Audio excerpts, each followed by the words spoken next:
Cumprimento a todos os meus irmãos com a paz de Jesus. Seja bem-vindo ao estudo da lição número 4, uma aliança eterna. Antes de iniciarmos, vamos orar. Pai querido que estás nos céus, na tua presença estamos, buscando a tua face, a tua bênção. Derrama sobre mim e os meus irmãos o Espírito Santo.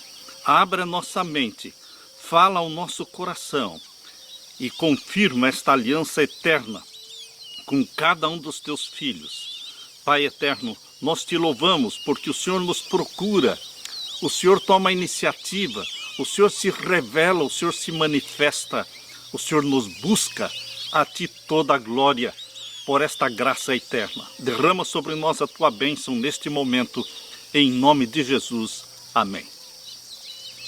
Uma aliança eterna. Isto significa que ela vem do Deus eterno. Ela vem do Jardim do Éden, quando Deus escolheu um cordeiro simbolizando, tipificando Jesus Cristo. E aquele cordeiro foi morto, e com a pele daquele cordeiro, Adão e Eva foram revestidos. Foi coberta aquela nudez causada pelo pecado. Deus arrancou as vestes de folhas de figueira, demonstrando que Deus não aceita salvação pelas obras. Não é você que tem que dar uma solução para o seu problema do pecado. Não. Vem de Deus a solução. A graça é uma proposta divina e é uma proposta eterna. O verso áureo diz: estabelecerei uma aliança entre mim e você, e a sua descendência no decurso das suas gerações, uma aliança perpétua para ser o seu Deus e o Deus da sua descendência. Gênesis 17, verso 7. Muitos de nós somos pais e nós nos lembramos nitidamente das enfermidades dos nossos filhos, das nossas crianças quando pequenos, quando estavam com febre, quando passavam a noite toda em febre e nós não dormíamos. Nós ficávamos ali assentados ao lado da cama deles. Quando eles abriam os olhos, eles viam ali o papai e a mamãe cuidando deles. Queridos, isto figuradamente pode representar também a forma de como Deus cuida deste planeta enfermo pelo pecado, um planeta doente pelo pecado. Quando as trevas morais começaram a se agravar ao longo dos séculos após o dilúvio, Deus, ele voltou os seus olhos para o planeta Terra, cuidando deles, como os pais cuidam da sua criança quando ela está febril durante a noite. Deus chamou Abraão e planejou estabelecer, por meio de Abraão, o seu servo, um fiel povo a quem pudesse confiar um conhecimento de si mesmo e oferecer a salvação a todas as nações. Deus estabeleceu uma aliança com Abraão e a sua posteridade. Essa aliança enfatizava com mais detalhes o plano divino de salvar a humanidade dos resultados do pecado. O Senhor não deixaria o seu mundo abandonado, sozinho, em tão extrema necessidade. Nesta semana nós vamos estudar sobre o nome de Deus. Qual é o nome de Deus? O que ele significa? Qual era a importância dos nomes que Deus usou para se identificar a Abraão? Quais nomes ele usou para se identificar? Por que Deus muda o nome das pessoas? Por que Deus mudou o nome de Abrão para Abraão? Porque os nomes são importantes. Deus quer nos revelar novas verdades nesta semana. Que o Espírito Santo nos guie e nos oriente neste momento, nesta jornada através da aliança eterna. Aleluia. Na parte de domingo, Yahvé e a aliança abraâmica. Yahvé é o nome de Deus. O Senhor disse também a Abraão: eu sou o Senhor que o tirei de Ur dos Caldeus para lhe dar esta terra como herança. Gênesis capítulo 15, verso 7. Abra sua Bíblia. Abra sua Bíblia em Gênesis capítulo 15 e o verso 7. Aqui Deus confirma. Disse-lhe mais: eu sou o Senhor que te tirei de Ur dos Caldeus para dar-te a ti esta terra para a herdares. Interessante que quando você lê aqui, em Gênesis capítulo 11 e o verso 31, diz: E tomou Terá Abrão seu filho, e a Ló filho de Arã, filho do seu filho, e a Sarai sua nora, a mulher do seu filho, e saiu com eles de Ur dos Caldeus para ir à terra de Canaã, e vieram até Arã e habitaram ali. Interessante, queridos, que foi iniciativa de Terá de sair de Ur dos Caldeus e ir em direção à terra de Canaã. E Abraão o acompanhou, como filho, acompanhou o pai. Mas a primeira vez que Deus se manifestou a Abraão foi depois da morte de Terá, aqui em Gênesis capítulo 12. Eles já estavam habitando ali em Arã. Mas quando Deus fala aqui em Gênesis capítulo 15, em Gênesis capítulo 15 e o verso 7, disse mais: Eu sou o Senhor que te tirei de Ur dos Caldeus. Quando Deus colocou na mente de Terá a ideia de sair de Ur dos Caldeus com seus filhos, queridos, isto foi um pensamento, foi uma intuição, foi o Espírito Santo conduzindo Terá, porque na realidade o plano de Deus era com Abraão. Por isso, quando Terá saiu de Ur dos Caldeus, levando sua família, ali estava iniciando o plano da salvação revelado por Deus através da aliança abraâmica. Foi ali em Arã, depois de ter morrido Terá, que Deus se manifestou e falou com Abraão, exatamente como está em Gênesis capítulo 12. Nomes podem ser como marcas comerciais. Eles se tornam tão intimamente associados em nossa mente a certas características que, quando os ouvimos, lembramos imediatamente delas. Quais atributos vêm à mente, por exemplo, quando pensamos em nomes como Albert Einstein, ou quando vem à sua mente o nome de Martin Luther King, ou Gandhi, ou Dorcas? Cada um deles está associado a certas características e ideais. Nos tempos bíblicos, as pessoas do Oriente Próximo atribuíam grande importância ao significado dos nomes. Eu fico abismado que hoje as pessoas não dão muito valor ao significado dos nomes. Dão nomes para os seus filhos simplesmente porque acharam bonito o nome. Não se preocupam em descobrir o significado do nome. Eu louvo a Deus porque meus pais escolheram e me deram um nome bonito, Samuel, mas não é sem significado. Samuel quer dizer aquele que Deus ouve. Queridos, prestemos atenção no significado dos nomes que nós damos para os nossos filhos. Para os hebreus, o nome sempre foi um indicativo das características pessoais ou do pensamento e das emoções de quem dava o nome, e às vezes das circunstâncias em que era dado. Você, ao dar o nome, você está dando características ao caráter daquela pessoa. Ao entrar em aliança com Abraão, Deus se deu a conhecer. A iniciativa foi de Deus, dar-se a conhecer, se revelar ao patriarca sob o nome YHWH, o tetragrama cuja pronúncia ninguém sabe ao certo qual é. Mas, queridos, pode ser Jeová, pode ser Yahvé, pode ser Yahweh.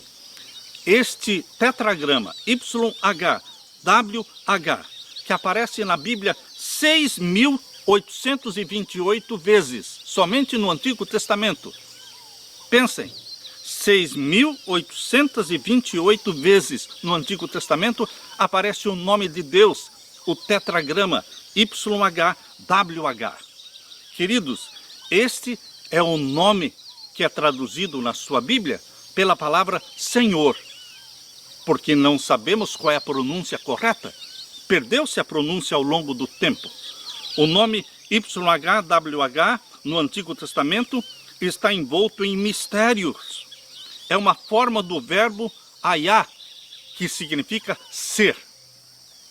Eu gosto de pensar no YHWH como sendo o eu sou, o grande eu sou, o eterno, o que existe por si mesmo, o autossuficiente, aquele que vive eternamente. Os atributos divinos enfatizados por essa denominação são os de autoexistência e fidelidade.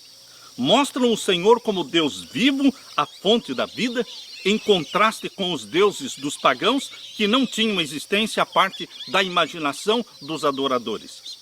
O próprio Deus explicou o significado de Yahvé, YHWH. O próprio Deus deu o significado.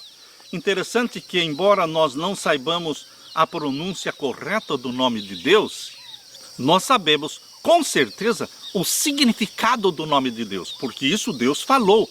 Qual era o significado do seu nome? Quando você abre a Bíblia aqui em Êxodo capítulo 3, abra sua Bíblia, em Êxodo capítulo 3. Aqui nós vemos a experiência de Deus com Moisés. Êxodo capítulo 3, nós vemos aqui o verso 14. E disse Deus a Moisés: eu sou o que sou. Percebam que no verso 13, Moisés está perguntando pelo nome de Deus. Qual é o seu nome? Que lhes direi? E disse Deus a Moisés: eu sou o que sou. Disse mais: assim dirás aos filhos de Israel: eu sou, me enviou a vós. Qual é o seu Deus? O meu Deus é o eu sou. Queridos, por isso Jesus Cristo se identificou como o eu sou. Por isso lá em João capítulo 8, verso 58, Jesus disse: antes que Abraão existisse, eu sou. É o eterno, o existente por si mesmo, incriado. O eu sou é o Deus que nós adoramos. O eu sou enfatiza o domínio de Deus no passado, no presente e no futuro. O tetragrama, que nós geralmente pronunciamos como Yahvé ou Jeová, também é o nome pessoal de Deus. 6.828 vezes no Antigo Testamento. Deus desejava que Abraão conhecesse o seu nome, pois esse nome revela aspectos da identidade de Deus, da natureza de Deus, o caráter de Deus. E com esse conhecimento podemos aprender a confiar em Deus e nas suas promessas. Em Salmos 9, verso 10, Salmos 9, verso 10, nós abrimos a Bíblia aqui, convido você para abrir a sua Bíblia. Salmos 9 e o verso 10. Em ti confiarão os que conhecem o teu nome. Conhecer o nome de Deus é conhecer o caráter de Deus, o eu sou, o grande eu sou, o santo de Israel. Em ti confiarão os que conhecem o teu nome, porque tu, Senhor, nunca desamparaste os que te buscam. Queridos, o eterno, o incriado, o existente por si mesmo, quando você pensa no nome de Yahvé, ou Jeová, ou ouve esse nome, quais atributos, quais características vêm à sua mente? O amor de Deus, a bondade de Deus, o cuidado de Deus por seus filhos. Quais pensamentos ocorrem quando você pensa no nome de Jesus?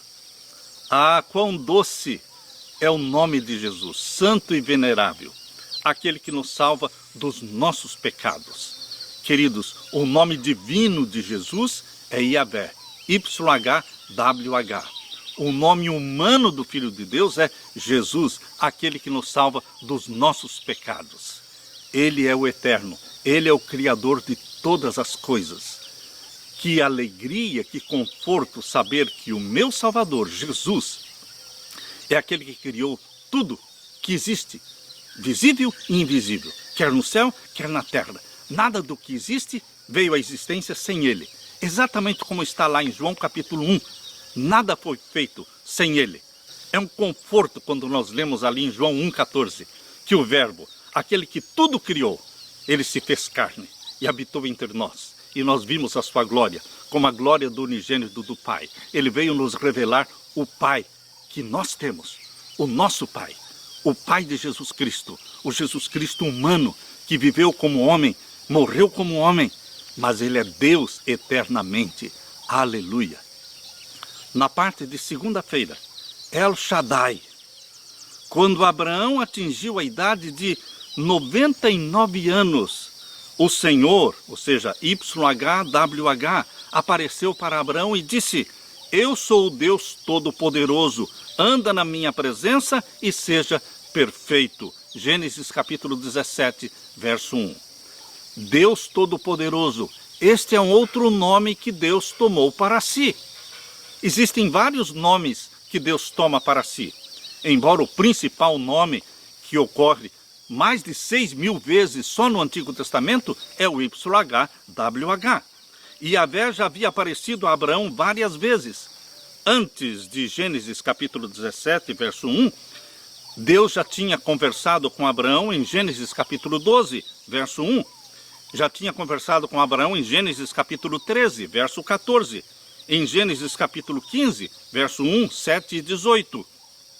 Então, queridos, agora em Gênesis capítulo 17, verso 1, Deus conversa com Abraão. Veja aqui em Gênesis capítulo 17, verso 1. Sendo, pois, Abraão da idade de 99 anos, apareceu o Senhor a Abraão e disse-lhe: eu sou o Deus Todo-Poderoso, eu sou El Shaddai, anda em minha presença e sê perfeito. Queridos, o Deus Todo-Poderoso, um nome usado apenas no livro de Gênesis e no livro de Jó.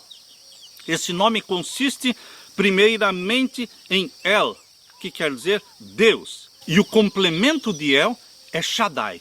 Shaddai, a tradução é todo-poderoso. Parece ser esta a tradução mais correta. A ideia crucial no uso desse nome parece ser de contrastar a força e o poder de Deus com a fraqueza e a fragilidade da humanidade. Vamos ler então Gênesis capítulo 17, versos 1 até o verso 6. Sendo, pois, Abraão da idade de 99 anos, apareceu o Senhor a Abraão e disse-lhe: eu sou o Deus Todo-Poderoso, eu sou El Shaddai, anda na minha presença e sê perfeito. Veja a condição colocada por Deus para Abraão: e porei o meu concerto entre mim e ti, e te multiplicarei grandissimamente. Então caiu Abraão sobre o seu rosto, e falou Deus com ele, dizendo: quanto a mim, eis o meu concerto contigo, e serás o pai de uma multidão de nações. E não se chamará mais o teu nome Abrão, mas Abraão será o teu nome, porque por pai de uma multidão de nações te tenho posto. E te farei frutificar grandissimamente, de ti farei nações, e reis sairão de ti. Quando Deus fez esta promessa: e te farei frutificar grandissimamente, e de ti farei nações. Percebam, neste tempo Abraão não tinha nenhum filho. Sara era estéril. Deus é o Deus do impossível. Deus cria situações para mostrar que Ele é Deus. Também na minha vida e na sua vida, meu querido irmão, Deus permite coisas, Deus permite incidentes estranhos para mostrar que Ele é Deus, Ele pode fazer tudo, Ele é o Deus do impossível.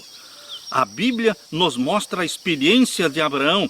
Quando Abraão atingiu a idade de 99 anos, Deus esperou Abraão se tornar um homem de 99 anos, para então lhe fazer a promessa de um filho, a promessa de fazer dele uma grande nação. Eu sou El Shaddai, anda na minha presença e seja perfeito. Farei uma aliança entre mim e você, e darei a você uma descendência muito numerosa. Você será pai de muitas nações. Farei com que você seja extraordinariamente fecundo. Esse mesmo nome aparece também em Gênesis 28, verso 3. Novamente aqui, em Gênesis 28, verso 3, aparece El Shaddai. E o Deus Todo-Poderoso te abençoe, e te faça frutificar, e te multiplique, para que sejas uma multidão de povos. Aqui é Isaac falando para Jacó, dando a bênção para Jacó. Isaac disse que El Shaddai abençoaria Jacó e o faria fecundo e o multiplicaria. Uma promessa semelhante de El Shaddai, Deus Todo-Poderoso, encontra-se também em Gênesis capítulo 35 e o verso 11. Gênesis capítulo 35 e o verso 11. Aqui nós lemos: disse-lhe mais Deus: eu sou o Deus Todo-Poderoso, frutifica e multiplica-te, uma nação e multidão de nações sairão de ti, e reis procederão dos teus lombos. Aqui está mais uma vez Deus conversando com Jacó e usando o nome de El Shaddai. Queridos, várias passagens sugerem a generosidade exercida por Deus. El, o Deus de poder e autoridade, e Shaddai, o Deus das riquezas inesgotáveis, riquezas que ele desejava conceder aos que o buscam com fé e com obediência. El Shaddai é um nome que nos conforta, pois se o Todo-Poderoso é o nosso Deus, é o nosso Pai, então não temos nada a temer, porque o Deus que servimos, ele se chama Todo-Poderoso. Se o Deus que nós adoramos se chamasse o Deus fraco, o Deus frágil, queridos, isso não nos inspiraria confiança, mas o Deus que nós adoramos, que é o nosso Pai, é o nosso Salvador, ele se chama Todo-Poderoso, El Shaddai, que o El Shaddai lhe dê a bênção e a paz. Na parte de terça-feira, de Abraão para Abraão, abra a sua Bíblia em Gênesis capítulo 17. Gênesis capítulo 17 e os versos 4 e 5. Gênesis capítulo 17 e os versos 4 e 5. Aqui nós lemos: quanto a mim, eis o meu concerto contigo é, e serás o pai de uma multidão de nações. E não se chamará mais o teu nome Abrão, mas Abraão será o teu nome, porque por pai da multidão de nações te tenho colocado. Embora os nomes de Deus apresentam um significado espiritual e teológico, isso não era uma exclusividade de Deus. Os nomes das pessoas no Antigo Oriente Próximo não eram apenas formas de identificação sem nenhum sentido, como costumam ser para nós muitas vezes. Para os semitas antigos, os nomes eram carregados de significado espiritual. Todos os nomes semíticos de pessoas que tinham significado e geralmente consistiam numa frase ou numa sentença curta que compreendia um desejo ou uma expressão de gratidão por parte dos pais. Por exemplo, Daniel significa Deus é o meu juiz. Joel significa Javé, Yavé é Deus. E Natã significa dom de Deus. Samuel significa aquele que Deus ouve. Devido ao significado atribuído aos nomes, estes costumavam ser alterados para refletir uma mudança radical na vida, mudança de caráter. Nas circunstâncias da pessoa que levava o nome, Deus mudava o nome das pessoas. No Antigo Testamento, Deus tinha esse costume de mudar o nome. No Novo Testamento, Jesus também mudava o nome das pessoas. Isso ele fez com Pedro, isso ele fez com Paulo. Queridos, Deus quer mudar o seu caráter. Nós não nascemos com um caráter igual ao de Jesus. Nós nascemos com uma natureza pecaminosa muito amiga de Satanás. Mas ao longo do nosso crescimento, o Espírito Santo vai nos atraindo para Jesus Cristo e o Espírito Santo começa a gerar em você uma natureza santa, dar para você a mente de Jesus e o caráter de Jesus. Por isso Deus quer mudar o nome, porque a mudança de caráter será revelada através da mudança do nome. Vamos ler os seguintes textos. Quais situações eles abordam e por que os nomes foram alterados nessas situações? Primeiramente, vamos ler Gênesis 32, 28. Aqui nós lemos: então disse, não se chamará mais o teu nome Jacó, mas Israel, pois como príncipe lutaste com Deus e com os homens e prevaleceste. O nome de Jacó não tem um bom significado, porque Jacó quer dizer enganador. Cada vez que Jacó era chamado pelo seu pai, pela sua mãe, eles estavam chamando Jacó, vem aqui. Eles estavam dizendo, enganador, vem aqui. Isso não é um bom significado. Deus então mudou o caráter, a mente de Jacó. E lhe mudou também o nome, dizendo, não se chamará mais Jacó, mas você vai se chamar Israel, porque como príncipe lutaste com Deus e saíste vencedor, prevaleceste. Queridos, Jacó tornou-se Israel. Você também tem uma experiência com Jesus Cristo. E Jesus Cristo muda a sua vida, muda o seu nome. Queridos, nós sabemos que lá no céu, nós vamos receber uma pedrinha branca. Nós vamos receber uma pedra branca, está ali em Apocalipse capítulo 2, verso 17. E um novo nome. porque vamos ter um novo caráter. O caráter igual ao de Jesus, que se espelhou em Jesus Cristo, que foi desenvolvido durante nossa vida terrestre. Ele estará refletido no novo nome que nós vamos receber ao receber a pedrinha branca. Vamos ler também aqui em Gênesis 41, verso 45. Gênesis 41 e o verso 45. Aqui está falando de Faraó, que deu um novo nome para José. E chamou Faraó o nome de José Zafenate Paneia, e deu-lhe por mulher a Asenate, filha de Potífera, sacerdote de On, e saiu José por toda a terra do Egito. Percebam que este era um costume, naquele tempo, de dar nomes diferentes.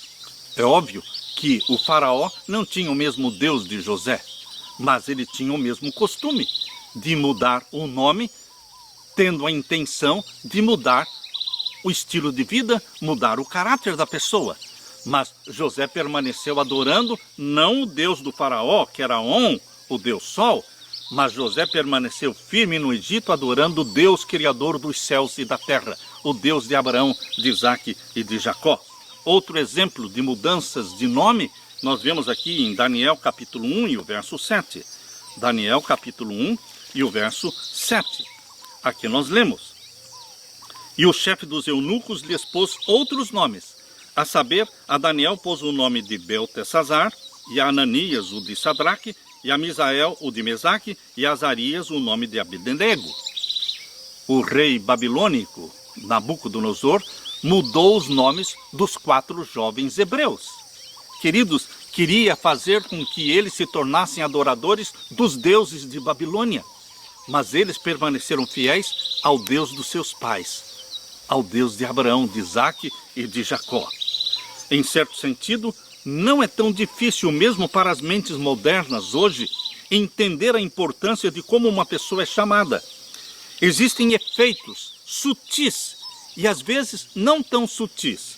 Se alguém é constantemente chamado de estúpido, ou se alguém é constantemente chamado de feio ou feia, e se essas são as denominações usadas o tempo todo por muitas pessoas, mais cedo ou mais tarde, esses nomes podem ter uma influência, um impacto na maneira como a pessoa se vê. Se você chama uma pessoa sempre de mentiroso, mentiroso, esta pessoa vai ser mentirosa. Se você está chamando sempre uma pessoa de fracassado, fracassado, você é um fracassado, esta pessoa tem tudo para ser um fracassado. Porque a forma como nós chamamos nossas crianças, nossos filhos, tem muito a ver com a autoestima deles, em serem vitoriosos, vencedores ou fracassados.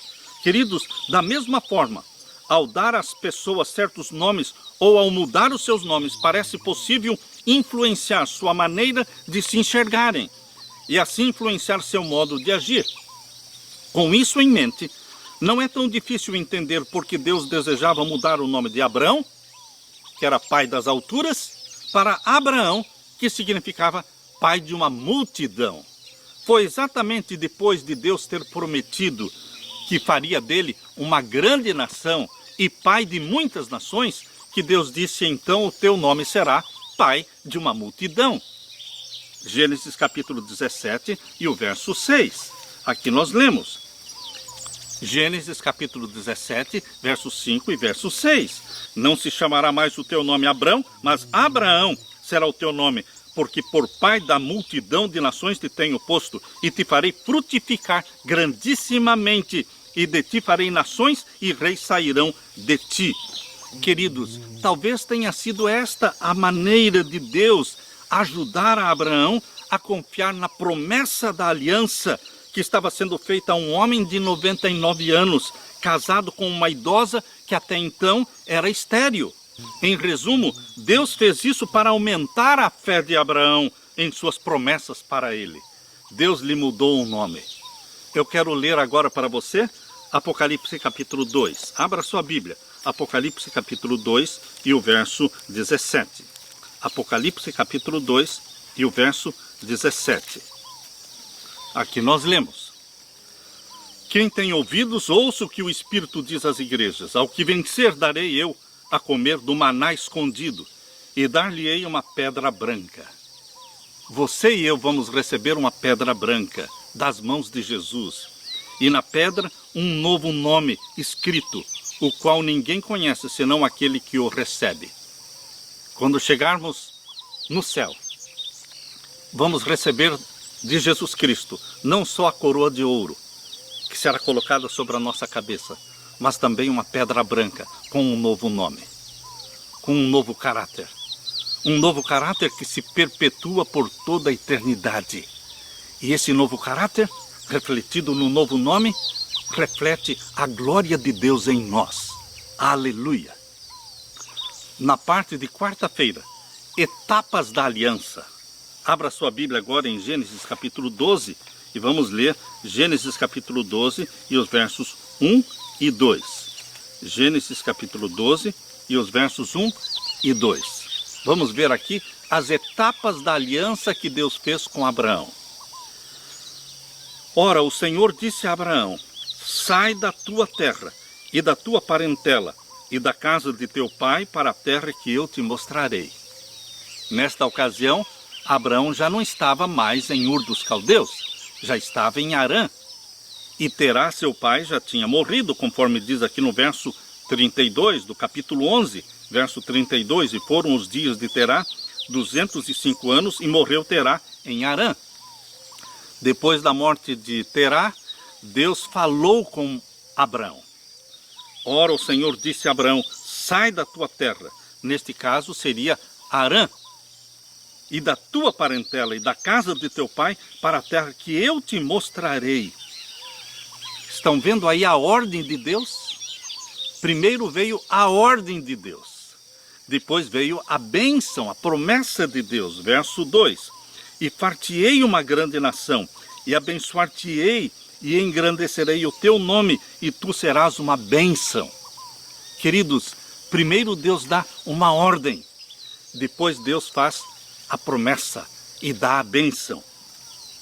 Aqui em Gênesis capítulo 12, verso 1 e 2, é revelada a primeira etapa da promessa da aliança de Deus a Abraão. Deus se aproxima de Abraão, deu-lhe uma ordem e então lhe fez uma promessa. A abordagem expressa o fato de Deus ter escolhido graciosamente Abraão para ser a primeira figura importante da sua aliança especial de graça. A ordem divina envolve a prova de total confiança em Deus, conforme lemos aqui em Hebreus capítulo 11 e o verso 8. Hebreus capítulo 11 e o verso 8 mostra como Abraão foi obediente. Aqui lemos: pela fé Abraão, sendo chamado, obedeceu, indo para um lugar que havia de receber por herança, e saiu sem saber para onde ia. Interessante que quando Terá saiu de Ur dos Caldeus e veio até Harã, ele saiu com a intenção de ir até a terra de Canaã. Porém, quando Deus falou com Abraão ali em Harã, disse: vai para um lugar que eu vou te mostrar. E Abraão saiu de Harã sem saber para onde ia. Queridos, a fé de Abraão se destaca aqui na primeira etapa da aliança feita por Deus com ele. A promessa aqui de Gênesis capítulo 12, verso 1 a 3, embora feita especificamente aos descendentes de Abraão, inclui esta promessa, finalmente, uma promessa a toda a humanidade, a todas as nações da terra, porque Gênesis capítulo 12, verso 3, está falando que esta promessa é feita a todas as nações. E abençoarei os que te abençoarem, e amaldiçoarei os que te amaldiçoarem, e em ti serão benditas todas as famílias da terra. Esta é a primeira etapa da aliança de Deus com Abraão, envolvendo toda a humanidade. E a segunda etapa desta aliança nós vamos ver agora em Gênesis capítulo 15. Gênesis capítulo 15 e os versos 7 a 18. Gênesis 15, versos 7 a 18. Disse-lhe mais: eu sou o Senhor que te tirei de Ur dos Caldeus. Você percebe que quando Terá teve a iniciativa de sair de Ur dos Caldeus, já era o plano de Deus chamando Abraão? Porque aqui diz: eu sou o Senhor que te tirei de Ur dos Caldeus para dar-te a ti esta terra para a herdares. E disse ele: Senhor Jeová, como saberei que hei de herdá-la? E disse-me: toma-me uma bezerra de 3 anos e uma cabra de 3 anos, e um carneiro de 3 anos, uma rola e um pombinho. E trouxe-lhe todos estes, e partiu-os pelo meio, e pôs cada parte deles em frente da outra, mas as aves não partiu. Ele partiu os sacrifícios, colocando uma parte de cada lado, em frente uma à outra, e, queridos, fazendo um corredor entre as duas partes dos sacrifícios. Havia um corredor, e as aves desciam sobre os cadáveres. Abrão, porém, os enxotava. E pondo-se o sol, um profundo sono caiu sobre Abrão. E eis que grande espanto e grande escuridão caiu sobre ele. Então disse a Abrão: saibas, de certo, que peregrina será a tua semente em terra que não é sua, e servi-losão e afligi-losão 400 anos. Deus conhece o fim desde o princípio. Deus disse para Abraão que ele iria para um lugar onde a sua descendência seria feita escrava por 400 anos. Deus já revelou para Abraão aquilo que aconteceria. Verso 14, mas também eu julgarei a gente, ou seja, está falando do Egito, que fez a descendência de Abraão como escravos. E diz aqui, Deus, eu julgarei esta gente, este povo, a qual servirão, e depois sairão com grande fazenda, com muito ouro, com muita riqueza. Eles saíram, Israel saiu do Egito, no Êxodo, com muita riqueza. E o verso 15, e tu irás a teus pais em paz, em boa velhice serás sepultado, e a 4ª geração tornará para cá, porque a medida da injustiça dos amorreus não está ainda cheia. E sucedeu que, posto o sol, houve escuridão, e eis um forno de fumo e uma tocha de fogo que passou por aquelas metades. Tinha um corredor entre os 2 pedaços dos sacrifícios, e naquele corredor, pelo costume, a pessoa passava no meio daquelas 2 partes dos sacrifícios, passava pelo corredor como fazendo um juramento de cumprir com aquela parte que lhe cabia na aliança. E interessante que aqui mostra Deus passando pelo corredor, no meio daquelas partes divididas. Deus passando, Deus empenhando sua palavra, Deus fazendo a sua promessa. E sucedeu que, posto o sol, houve escuridão, e eis um forno de fumo e uma tocha de fogo. É a presença de Deus passando por aquelas metades. E Deus, ao passar pelas metades, por aquele corredor, ele fez a promessa. Verso 18, naquele mesmo dia fez o Senhor um concerto com Abraão, dizendo, a tua semente tenho dado esta terra, desde o rio do Egito até o grande rio Eufrates. Queridos, desde o rio Nilo até o rio Eufrates, toda aquela região foi prometida por Deus a Abraão e a sua descendência. Interessante, queridos, que a Nova Jerusalém, quando descer do céu, no final dos 1000 anos, o Monte das Oliveiras vai se dividir, conforme diz Zacarias capítulo 14, e vai se tornar uma grande planície. Uma grande planície desde o rio Nilo, ali no Egito, até o rio Eufrates, lá na Mesopotâmia, lá no Iraque. E, queridos, a Nova Jerusalém é tão grande, tão ampla, que ela vai descer exatamente em toda esta área, cobrindo toda esta parte da terra. Ali estará a Nova Jerusalém, o trono de Deus. A promessa de Deus vai se cumprir. Agora vamos ler a 3ª e última etapa da aliança de Deus com Abraão, em Gênesis capítulo 17. Gênesis capítulo 17, versos 1 a 14. Sendo, pois, Abraão da idade de 99 anos, apareceu o Senhor a Abraão e disse-lhe, eu sou o Senhor Deus Todo-Poderoso, El Shaddai. Anda em minha presença e sê perfeito. E porei o meu concerto entre mim e ti, e te multiplicarei grandissimamente. Então caiu Abraão sobre o seu rosto, e falou Deus com ele, dizendo, quanto a mim, eis o meu concerto, contigo é, e serás o pai de uma multidão de nações. E não se chamará mais o teu nome Abraão, mas Abraão será o teu nome, porque por pai da multidão de nações te tenho posto. E te farei frutificar grandissimamente, e de ti farei nações, e reis sairão de ti. E estabelecerei o meu concerto entre mim e ti, e a tua semente depois de ti, em suas gerações, por concerto perpétuo, para te ser a ti por Deus, e a tua semente depois de ti.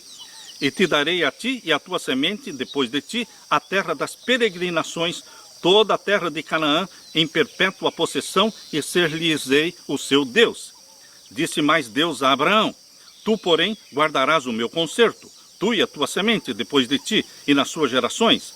Este é o meu concerto que guardarei entre mim e vós, e a tua semente depois de ti, que todo macho será circuncidado, e circundareis a carne do vosso prepúcio, e isto será por sinal do concerto entre mim e vós. O filho de 8 dias, pois, será circuncidado, todo macho nas vossas gerações, o nascido na sua casa, e o comprado por dinheiro a qualquer estrangeiro que não for da tua semente. Verso 14. E o macho com o prepúcio, cuja carne do prepúcio não estiver circuncidada, aquela alma será extirpada dos seus povos, quebrantou o meu concerto. Nessa terceira etapa da aliança feita com Abraão, Deus colocou o quê? A circuncisão. O significado do nome Abraão ressalta o desejo e o desígnio de Deus de salvar todos os povos. As muitas nações incluiriam judeus e gentios. O Novo Testamento deixa bem claro que os verdadeiros descendentes de Abraão são aqueles que têm a fé de Abraão e que confiam nos méritos do Messias prometido. Em Gálatas capítulo 3 e o verso 7, abra sua Bíblia. Gálatas capítulo 3 e o verso 7. Aqui nós lemos: sabei, pois, que os que são da fé são filhos de Abraão. Nós não somos descendentes de sangue de Abraão, mas nós somos descendentes da fé de Abraão. E o verso 29. E se sois de Cristo, então sois descendentes de Abraão e herdeiros conforme a promessa. Queridos, a promessa de Deus a Abraão se estendia a todos os povos e a todas as nações. Veja, portanto, uma semelhança desta promessa de Deus a Abraão e também aquilo que Deus menciona em Apocalipse 14, verso 6. A primeira mensagem angélica também é para todas as nações da terra. Aqui nós lemos, Apocalipse 14, verso 6. E vi outro anjo voar pelo meio do céu, e tinha o evangelho eterno para o proclamar aos que habitam sobre a terra, e a toda a nação, e tribo, e língua, e povo. Deus deu também para mim e para você 3 mensagens angélicas. E a primeira mensagem menciona que é para ser proclamada esta mensagem para todos os povos da terra, toda nação, toda tribo, toda língua. É uma missão mundial. Queridos, Deus quer salvar a humanidade. Não importa a sua raça, o seu país, a sua cultura, Deus quer salvar a todos. Por isso, Apocalipse 22, verso 17 diz: e o Espírito e a esposa dizem: vem. E quem ouve, diga: vem. E quem tem sede, venha. E quem quiser, tome de graça da água da vida. Este é o convite universal que o Espírito Santo está fazendo para a salvação pela graça, pela fé no nosso Senhor Jesus Cristo. Aleluia! Na parte de quinta-feira, obrigações da aliança. A Bíblia diz em Gênesis capítulo 18 e o verso 19. Abra sua Bíblia. Gênesis capítulo 18 e o verso 19. Porque eu o tenho conhecido. Deus conhecia Abraão, Deus conhece você. Coloque o teu nome aqui. Aqui diz: porque eu o tenho conhecido, que ele há de ordenar os seus filhos. Você e eu vamos criar os nossos filhos para o Senhor, ensinando-os a guardarem os mandamentos de Deus. Que ele há de ordenar os seus filhos e a sua casa depois dele, para que guardem o caminho do Senhor, para obrarem com justiça e juízo, para que o Senhor faça vir sobre Abraão o que acerca dele tem falado. Como vimos, até agora, a aliança é sempre uma aliança de graça, em que Deus faz por nós o que jamais poderíamos fazer por nós mesmos. Não há exceção na aliança com Abraão. Em sua graça, Deus escolheu Abraão como seu instrumento para auxiliar na proclamação do plano da salvação para o mundo inteiro. Entretanto, o cumprimento das promessas da aliança estava vinculado à disposição de Abraão de andar em justiça e obedecer ao Senhor pela fé. Sem essa obediência da parte de Abraão, Deus não poderia usá-lo. Hoje, da mesma forma, Deus nos chama, todo aquele que quiser venha e tome de graça da água da vida, mas existem condições. Nós temos que ir a Jesus Cristo, aceitá-lo como Salvador, beber da água da vida, mas nós também temos que obedecer. Obediência. Queridos, nós vemos claramente na aliança a parte de Deus e a parte do homem. Nós vemos claramente a necessidade de termos fé no Deus que nos chama e nos salva, e também obediência a Ele, exatamente como está em Tiago capítulo 2. Abra sua Bíblia em Tiago capítulo 2. Hoje existe uma tendência das pessoas desprezarem a obediência aos mandamentos de Deus. Mas, queridos, aqui em Tiago capítulo 2, verso 10 em diante diz: porque qualquer que guardar toda a lei e tropeçar em um só ponto, tornou-se culpado de todos. São 10 mandamentos. Você pode obedecer um e não obedecer o outro. Você estará transgredindo a lei da mesma forma. Porque aquele que disse não cometerás adultério também disse não matarás. Se tu, pois, não cometeres adultério, mas matares, estás feito transgressor da lei. Assim falai e assim procedei, como devendo ser julgados pela lei da liberdade. Porque o juízo será sem misericórdia sobre aquele que não fez misericórdia, e a misericórdia triunfa no juízo. Depois de Tiago, usado pelo Espírito Santo, falar da necessidade de obedecermos os mandamentos de Deus, os 10 mandamentos, ele fala então, a partir do capítulo 2, verso 14 em diante, fala que a fé tem que ser complementada pelas obras. O mundo protestante hoje, o mundo cristão hoje, tem a tendência de enfatizar a fé em Jesus Cristo. Mas Satanás tem feito com que eles se esqueçam da obediência. Se esqueçam de que a fé sem as obras, ela é morta. Por isso, queridos, aqui em Tiago capítulo 2, verso 14 em diante, fala: meus irmãos, que aproveita se alguém disser que tem fé e não tiver as obras? De que adianta a pessoa ficar falando, eu estou salvo em Jesus, eu estou salvo em Jesus, mas ele continua enganando, ele continua mentindo, ele continua desonrando pai e mãe, ele continua adorando ídolos, ele continua guardando o domingo e não o sábado. Queridos, os 10 mandamentos precisam ser obedecidos, não pelos ímpios. Precisam ser obedecidos por aqueles que são filhos e filhas de Deus. A lei de Deus não é para o ímpio, a lei de Deus é para os filhos e filhas, gerados pelo Espírito Santo, salvos em Jesus Cristo. Por isso, Tiago, dirigido pelo Espírito Santo, mostra os mandamentos de Deus aqui no capítulo 2 e fala que a fé tem que ser complementada pelas obras. Meus irmãos, que aproveita se alguém disser que tem fé e não tiver as obras? Porventura a fé pode salvá-lo? E se o irmão ou a irmã estiverem nus e tiverem falta de mantimento cotidiano, e algum de vós lhes disser, ide em paz, aquentai-vos e fartai-vos, e lhes não derdes as coisas necessárias para o corpo, que proveito virá daí? Assim também a fé, se não tiver as obras, é morta em si mesma. Nós temos que dizer, estamos salvos em Jesus Cristo? Nós temos que ter a certeza da salvação? Sim. Mas nós também temos que ter a certeza de que nós estamos vivendo em obediência ao nosso Salvador. Satanás não quer que os filhos de Deus sejam obedientes a Deus. Mas a Bíblia deixa clara. Em João capítulo 14, verso 15, Jesus diz, se me amardes, guardareis os meus mandamentos. João 14, verso 15. E eu quero ler para você aqui na primeira carta de João. Primeira carta de João, capítulo 2. Aqui diz, verso 3, e nisto sabemos que o conhecemos. É assim que nós sabemos que conhecemos a Deus, se guardarmos os seus mandamentos. Verso 4, aquele que diz, eu o conheço. Ou seja, eu conheço a Deus, eu conheço Jesus, Ele é o meu Salvador. Aquele que diz, eu o conheço, e não guarda os seus mandamentos, é mentiroso, e nele não está a verdade.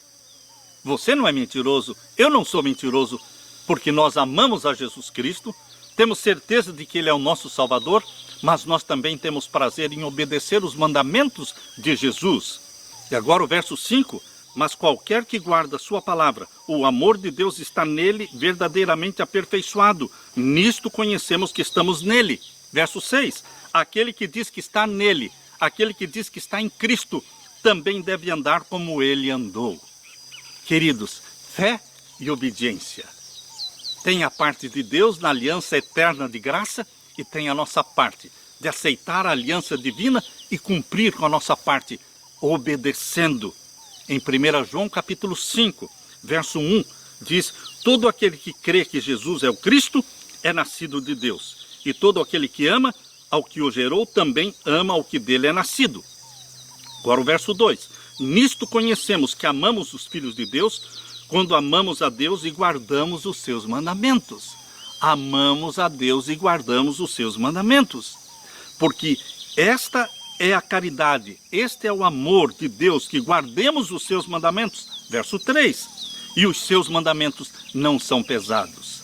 Temos alegria, prazer em obedecer o Deus que nos salvou. Que Deus te revista do poder do Espírito Santo, meu querido irmão. Que você se agarre a esta aliança eterna de graça. E que Jesus Cristo o ajude a você e a mim a sermos submissos, a sermos obedientes, para que, como Abraão, sejamos uma bênção a todos aqueles que cruzam o nosso caminho.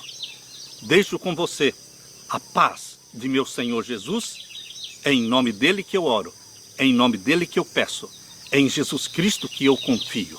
Fique com a paz de meu Jesus. Amém.